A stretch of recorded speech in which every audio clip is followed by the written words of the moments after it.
Hello students, कैसे हैं आप?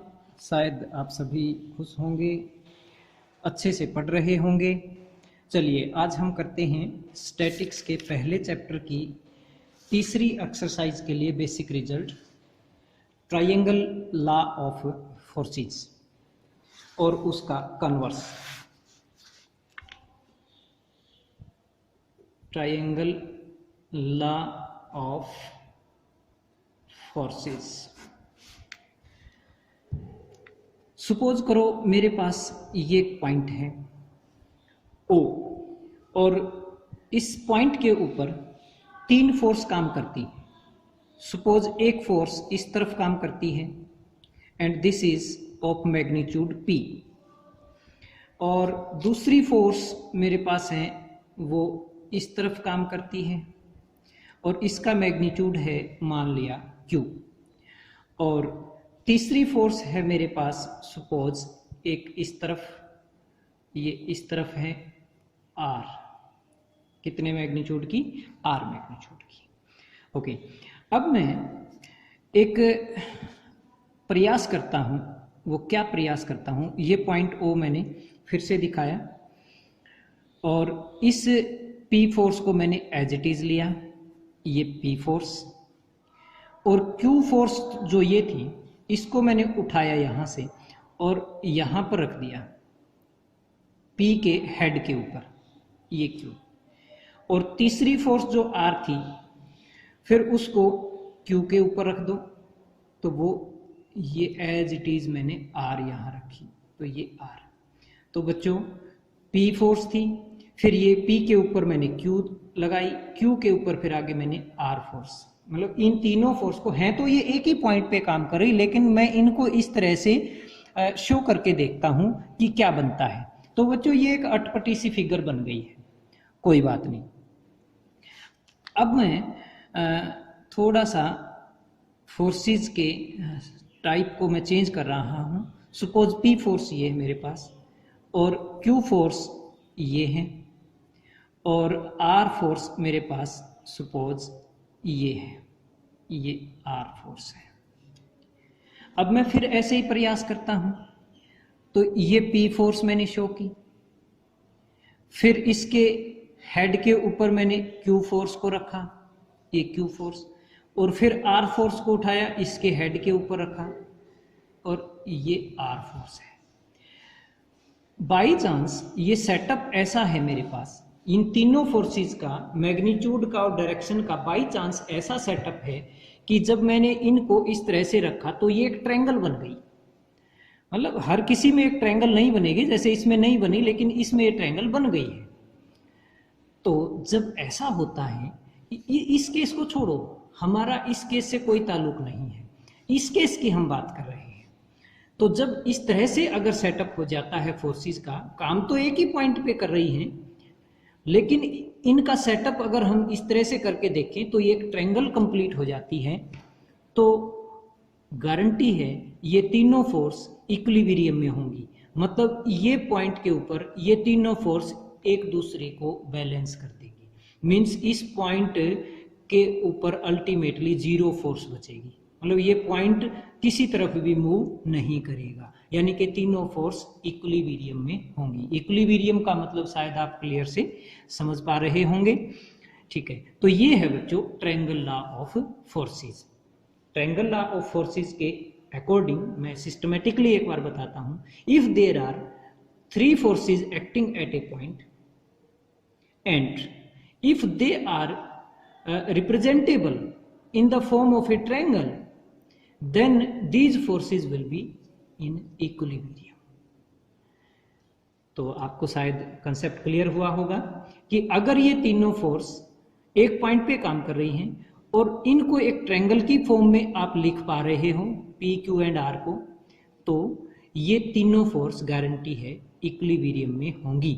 और कन्वर्स भी इसका है, अगले ही पेज पर इसका कन्वर्स दिया गया है। कन्वर्स क्या कहता है कि एक पॉइंट पे तीन फोर्स काम कर रही हैं और वो तीनों अगर इक्विलिब्रियम में हैं तो आप ट्रायंगल की फॉर्म में उनको लिख सकते हो। तो उल्टा सीधा ये दोनों ट्रू है रिजल्ट। ट्रायंगल बन गई तो इक्विलिब्रियम में है, इक्विलिब्रियम में है तो ट्रायंगल फॉर्म जरूर बना सकते हो। ओके, तो ये था बच्चों ट्रायंगल लॉ ऑफ फोर्सेस और उसका कन्वर्स। नेक्स्ट इनके प्रूफ की जरूरत नहीं है, सिंपली आप इनको ध्यान रखो। अगली थ्योरम है हमारे पास लैम्डा म्यू थ्योरम। इसके भी प्रूफ में जाने की आपको जरूरत नहीं है, सिंपली इसका भी रिजल्ट ध्यान रखो। Next theorem lambda mu theorem. बड़े साधारण शब्दों में मैं कोशिश करता हूं कि आपको बताऊं ताकि आप आसानी से इनको याद रख सकें। ओके बच्चों, मान लो मेरे पास ये पॉइंट है। ओके चलिए मैं अगले पेज पर ले लेता हूं ताकि हमें बार बार बीच में पेज न पलटना पड़े।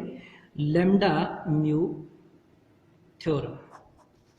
मान लो मेरे पास ये एक पॉइंट है, सपोज ओ पॉइंट है। ओके, अब एक फोर्स इस तरफ काम कर रही है, एक फोर्स इस लाइन के ऊपर काम कर रही है। इस लाइन पे एक्चुअल मान लो ये एक पॉइंट है आपके पास ए, मतलब ओ ए लाइन के ऊपर एक फोर्स काम कर रही है। कितने मैग्नीट्यूड की? वो ओ ए मैग्नीट्यूड की भी हो सकती है या इससे बड़े मैग्नीट्यूड की, इतने मैग्नीट्यूड की, कितने भी मैग्नीट्यूड की फोर्स, बट इस लाइन पे काम कर रही है। और कितने मैग्नीट्यूड की काम कर रही है वो मैं अभी लेके ही चलता हूं साथ के साथ। सपोज ओ ए जो डिस्टेंस है इसका लैम्डा टाइम्स, इसका 2 गुना भी हो सकता है, 2.5 गुना भी, 3 गुना भी, 4 गुना भी, मीन्स ओ ए डिस्टेंस का लैम्डा टाइम्स कर दो, इतने मैग्नीट्यूड की फोर्स ओ ए की साइड में काम कर रही है, राइट। यानी कि a force of magnitude this one acts along the line OA। Okay, अब एक और फोर्स काम कर रही है हमारे पास, और वो किस तरफ काम करती है? ये कोई OB है अपना, OB। इस OB लाइन के ऊपर काम कर रही है एक फोर्स, कितने मैग्नीट्यूड की?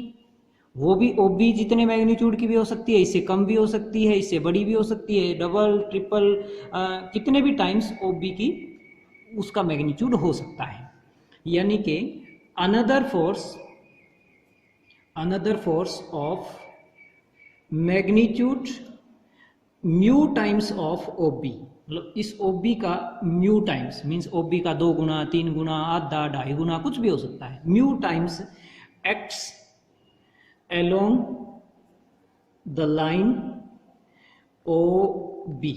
ओके, मीन्स इस तरफ में फोर्स मेरी कितनी है? लैम्डा टाइम्स ऑफ OA, और इस तरफ में फोर्स कितनी है? Mu times of OB। मतलब कई बच्चे गलती से ना ये समझ लेते हैं एक फोर्स ये है, एक फोर्स ये है। नहीं बच्चों, ये तो सिर्फ 2 पॉइंट है अपने A और B, इन 2 लाइनों के ऊपर, और इन पॉइंट्स की हेल्प से हमने फोर्स का मैग्नीट्यूड बताया है। मतलब इस साइड में जो फोर्स है उसका मैग्नीट्यूड इस OA का लैम्डा टाइम है, और इस तरफ जो फोर्स है, मैं फोर्स नहीं दिखा रहा एक्चुअल, फिर ये फिगर कॉम्प्लिकेटेड हो जाएगी, इसलिए मैं फोर्स नहीं दिखा रहा, सिर्फ लाइन दिखा रहा हूं। मतलब इस तरफ एक फोर्स काम कर रही है, उसका magnitude mu times of OB है, इसका म्यू टाइम है। ओके, तो हम इन दोनों फोर्सेस का, कौन सी? एक तो लैम्डा टाइम्स OA जो फोर्स है, और एक म्यू टाइम्स जो OB फोर्स है, ये 2 फोर्सेस जो हैं, इन दोनों का रिजल्टेंट का जिक्र हम करना चाहते हैं, कितना होगा और किस तरफ होगा। ओके, तो बच्चे ये रिजल्ट याद रखेंगे आप। इस A और B पॉइंट को आप पहले तो ज्वाइन कर लो। ओके, फिर इसके बीच में एक पॉइंट ले लो, अपनी मर्जी से नहीं लेना है, आपको सोच समझ के वो पॉइंट लेना है। कहाँ लेना है? इस तरह से लेना है कि एक तो ये डिस्टेंस, मतलब C ले लिया मान लो मैंने, ये BC, और एक ये डिस्टेंस CA, इन दोनों की रेशियो क्या बननी चाहिए? लैम्डा इस तरफ का है तो इस तरफ लिख लो, म्यू इस तरफ है तो वो इस तरफ लिख लो। मतलब BC इज टू CA, इन दोनों की रेशियो क्या बननी चाहिए? लैम्डा इज टू म्यू बननी चाहिए।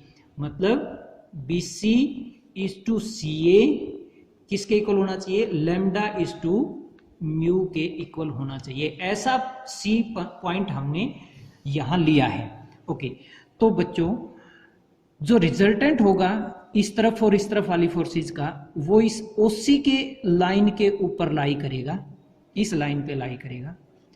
और कितने मैग्नीट्यूड का होगा वो, जो रिजल्टेंट होगा, क्या लिखेंगे, इस थ्योरम का रिजल्ट है ये, the resultant of the forces lambda O A and mu O B will lie along the line, OC के अलोंग लाई करेगा। और कितने मैग्नीट्यूड का होगा, ऑफ मैग्नीट्यूड लैम्डा और म्यू को जोड़ दो और ओसी के साथ मल्टीप्लाई कर दो, इतने मैग्नीट्यूड का होगा lambda plus mu times of OC. और किधर होगा, ओसी के, सॉरी यस ठीक है, lambda plus mu times of OC, और ओसी लाइन के अलोंग होगा, इस लाइन के अलोंग होगा आगे। मतलब ओसी का कितने टाइम्स, लैम्डा और म्यू को जोड़ दो, मान लो लैम्डा आपका 2 है, ये 3 है, तो लैम्डा प्लस म्यू करोगे 5 टाइम्स ऑफ ओसी, मीन्स ओसी का 5 गुना, इतना मैग्नीट्यूड का रिजल्टेंट होगा। तो शायद आपको ये स्टेटमेंट क्लियर हो गई होगी। नेक्स्ट, इसी चीज को मैं एक छोटे से एग्जांपल की हेल्प से शो करता हूं। मान लो मेरे पास ये पॉइंट O है, एक फोर्स इस तरफ काम कर रही है, ठीक है, इसका मैग्नीट्यूड कितना है, सपोज ये इसके ऊपर एक पॉइंट है A, तो OA जो है उसका मान लो ये 3 गुना है, ठीक है। ये फोर्स जो है P फोर्स कितनी है, OA की 3 गुना मैग्नीट्यूड की, 3 times of OA। P vector force का मैग्नीट्यूड है 3 टाइम्स OA। और एक फोर्स इधर काम कर रही है ये Q वेक्टर, और इसके ऊपर मान लो ये एक B पॉइंट है, और Q वेक्टर का मैग्नीट्यूड सपोज OB का 4 गुना है, मान लो 4 times of the distance OB, ठीक है। ये Q फोर्स है और OB ये पॉइंट 2 है अपने पास, ये OB, तो OB का ये 4 गुना, OA का ये 3 गुना है। तो इन दोनों का रिजल्टेंट कितना होगा, किधर होगा, वो आप यहाँ से लिख सकते हो। पहले A और B को ज्वाइन करो, इसके ऊपर एक पॉइंट लो, एक पॉइंट, और वो पॉइंट कहाँ लोगे, थोड़ा सा समझदारी के साथ C पॉइंट मान लो ले लिया, तो BC बटे CA किसके इक्वल होना चाहिए, देखो OA साइड में 3 है, तो ये उस तरफ, इधर 3, इधर के लिए 3 है तो उस तरफ ले जाओ, मीन्स 3:4, 3:4 की रेशो होनी चाहिए। इस तरफ की फोर्स OA की 3 गुनी है, तो ये 3 उधर ले जाओ, तो ये 3 उधर लिख लो, उधर वाले OB की 4 गुनी है तो 4 इधर ले लो, तो 3:4 में डिवाइड करे, ऐसा पॉइंट ले लिया, तो ये एक पॉइंट आ गया। इस साइड में फोर्स होगी कितने मैग्नीट्यूड की होगी, रिजल्टेंट का मैग्नीट्यूड कितना होगा, मैग्नीट्यूड ऑफ रिजल्टेंट कितना होगा, 4 + 3 इंटू OC, ठीक है, इतना होगा, यानी कि 7 टाइम्स ऑफ OC के इक्वल होगा। नेक्स्ट, इस पर बेस्ड एक प्रॉब्लम देखते हैं।